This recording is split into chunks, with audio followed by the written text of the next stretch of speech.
So yes, I will be responding to a claim made by Paul Morin on one of his live streams. The live stream is the one where he talks to this guy called Tanky Talk. I'll due to lack of visuals and audio of the clip, I will be putting the link of the live chat in the description alongside with the timestamps of the claims that are made. So before I get started, I want to make a disclaimer. This channel, is not supposed to be like a response channel. It's just a channel where I normally just posted either explanations on certain topics or mostly linked to national communism and left-wing nationalism, and of course, heavily reading, unknown works about left-wing nationalism and national communism. Unfortunately, Paul Morin made some pretty outrageous claims about national communism. I would even go as to say that he completely strawmanned the ideology. Let's begin. The first thing he says is that he thinks that national communism is a quote unquote play on national socialism, while he clearly says in his little tirade that he does not understand what national communism is, and even later on would says that he thinks that it's quote unquote not real. Now, national communism is very real, and I think it's pretty much easy to understand why it created itself. So, national communism created itself in 1918 with, of course, the first official quote unquote national communist document. Called On the Current Situation in the Ukraine, or in Ukrainian Dokhvili, was written in 1919 by two ex-Bolsheviks from Ukraine called Vasil Shakrai and Sergei Maslach. And of course, it also had a second variant. That second variant being the Islamic branch created by the Volga Tatar Mir Sultan Galiev. Now, of course, it also spread in some parts of Russia during the revolution. So places like Crimea, Chechnya, Bashkortostan, Georgia, Azerbaijan, Kazakhstan, and Turkestan, which was the union between the regions now known as Xinjiang and Transoxiana. Now, due to certain the ideology was created due to certain rhetoric being thrown by the Russian Bolsheviks. For example. Shakrai, for example, overheard Lenin saying things like every functionary in the revolution must consider themselves Russian patriots, knowing that there were that many communists, from the different parts of the crumbling Russian Empire, were actually patriots or nationalists from their respective countries. Okay, and another claim that apparently Shakrai had heard is. Ukraine and Belarus are extensions of Russia. That was also being apparently said by Lenin. That was also something that Lenin said. Also, he basically kind of became pretty much alienated with the Bolsheviks due to these claims, but also due to certain actions that were being taken by the Red Army. For example, Shakrai observed that attacks on Ukrainian cultural centers and were being committed by the Red Army, and also the creation of the Donetsk Krivoy Rog Soviet Republic, which was created in order to exclude Ukraine from the conditions of the Treaty of Brest-Litovsk. Also, many Red Army generals were ex-White Army officers who held extremely reactionary views towards non-Russian people. For example, there was a general called Muravyov. And he was extremely hostile to the Ukrainian movement. Now, of course, there were also other movements, national communist movements that emerged in the post-war era, such as, for example, Yugoslavia with Tito, Romania with first Georgiou Day, but especially with Ceausescu, Latvia with Berklavs. Lithuania with the later years of Antanas Snikus, Poland with Vladislav Gomulka, Burma with Ne Win, and now Burma is called Myanmar, but before that it was called Burma. Ghana with Kwame Nkrumah, and to a lesser extent, I would argue the Seychelles with François Albert René. Now, Sultan Galiev, on the other hand, his current of national communism was created for a whole different, with a whole different backstory to it. Now, the Islamic branch of national communism was created because Sultan Galiev actually wanted a quote unquote Marxism with an Islamic face. That was because the Muslim religion was actually heavily repressed in the Russian Empire. And yeah, in some extent, he wanted like the different countries of the crumbling Russian Empire that were Muslim to have not only socialism but also able to be able to practice Islam, which could be seen as somewhat of a important component to their identity. Now, ideologically, national communism does agree with Marxist critique of capitalism. However, it is quite pragmatic on the use or the views of Marxism. So basically, or it views Marxism as not enough to organize the countries. For example, many national communists were influenced by local sources thinkers, especially from their respective countries, and of course, their local philosophers who had either nothing to do with Marxism or were critical of Marxism because they believed that implementing Marxism in their country could not be possible. They would argue, for example, that Marxism could be implemented in places like France or England or Berlin, which were heavily industrialized and had a strong, urban proletariat component. But in mostly agrarian countries, where sure, proletarian, agrarian proletariat did exist, but it wasn't as important as the existence of rural areas in the agrarian peasant or which were specifically supportive of the agrarian movement and especially agrarian socialism. Now, then Paul Morin basically says that he thinks that he goes on this straw man because of course he thinks that as I said in the beginning, national communism for him is a play on national socialism, or now he basically says that it's fascism. This is a massive straw man, and again, I mean, I apologize if I'm sounding like a parrot here, but he, as I said, he basically says that he does not know what national communism is.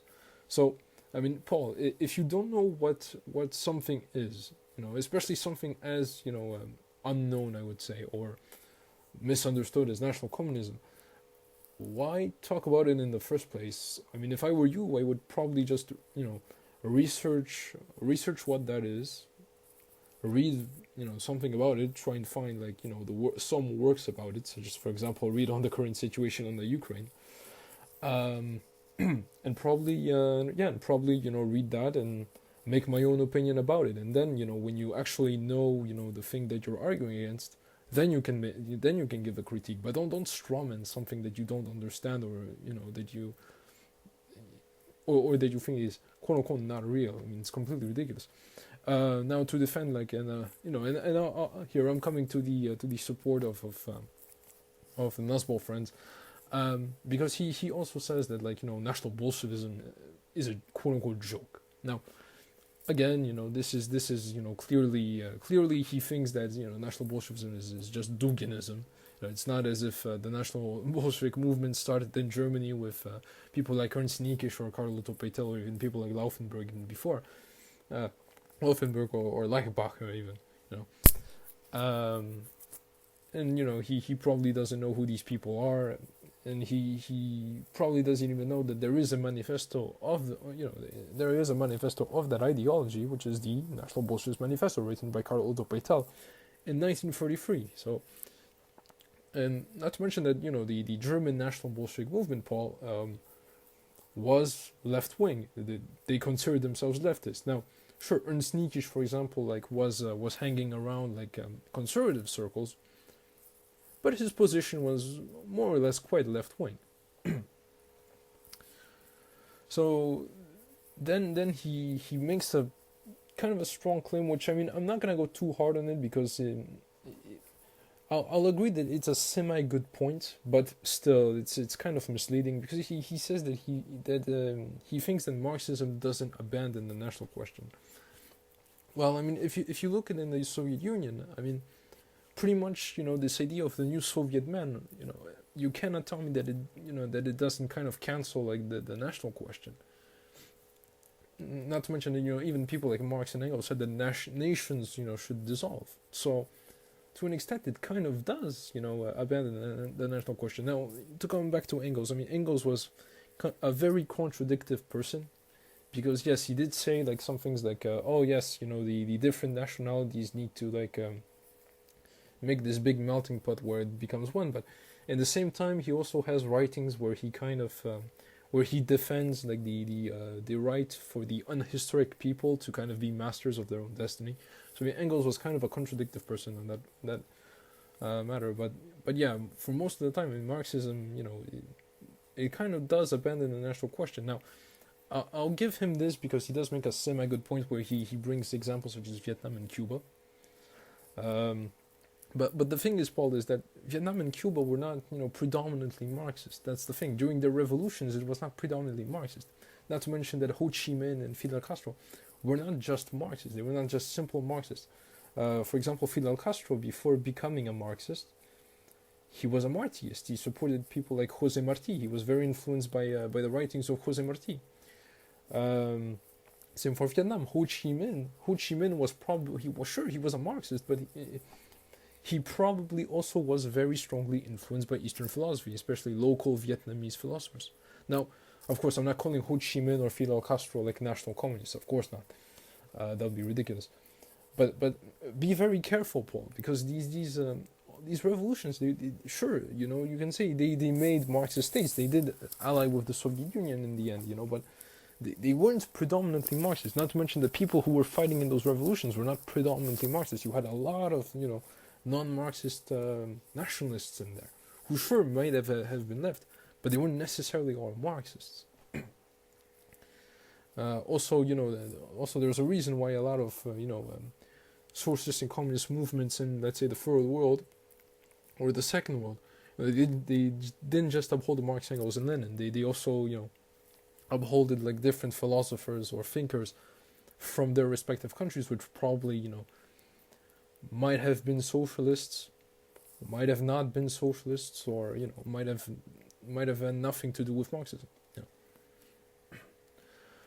So then we get into like some spicy takes, because then he calls like people who which he thinks, again, because he strawmans like this idea, national communism so bad, and it goes on like from I'm there's that, yeah, of course I'm gonna put like the end timestamp, but I mean even after the end timestamp that I will post in the description, I mean it goes on for like another 4 minutes, and it's like stuck on this like giant straw man.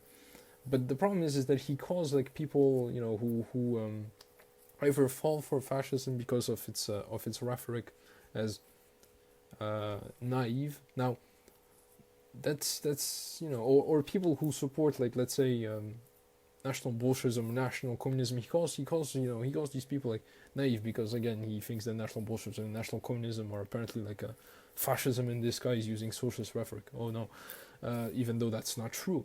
That's not true. People like Nikish and Patel, again, were left-wing. National communism is openly left-wing. I would say that national communism is actually an evolution of left-wing nationalism. But saying like things like, oh, these people are naive, you're kind of alienating people here, and that's kind of alienating potential people who are willing to listen to you and who could become potential comrades. Just some little advice there. And of course, for me, the cherry on top is then he says quote unquote, I fuck with nationalism. Now this is kind of spicy, because it's kind of a spicy take, because like this is like you thinking that nationalism is like some sort of game, kind of like similar to like a kid playing with fire or something, even though he doesn't really understand like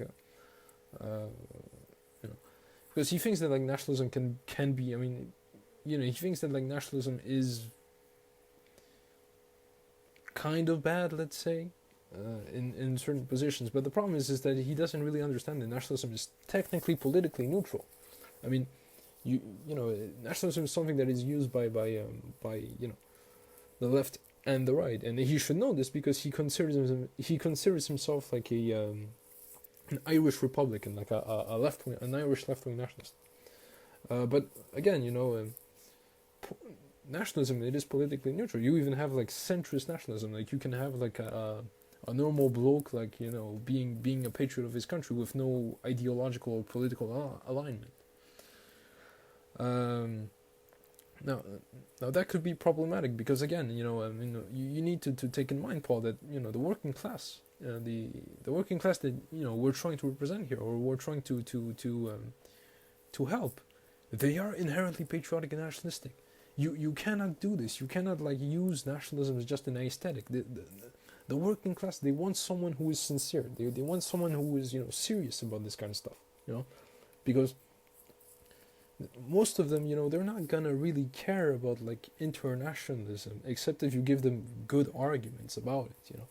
Otherwise, why the hell should they care about like some guy in Nigeria or Bhutan? That's the thing is that be very careful, Paul. Be super careful. You cannot use nationalism as just an aesthetic. If you are a left-wing nationalist, or you consider yourself a Irish Republican, then your nationalism must be sincere. Otherwise, you're just going to alienate numerous people. You're just gonna alienate potential comrades. Whew. Okay, so yeah, that's kind of like my response to that claim. I hope it was coherent. And again, as I said, I don't want this channel to end up being like some sort of response channel, like But the problem is that when I hear like some very some stupid stuff like this, like saying, oh, national communism, oh, that sounds like national socialism, oh, that's fascism. Well, I'm sorry, but I just really have to respond. I just have to respond. So yeah.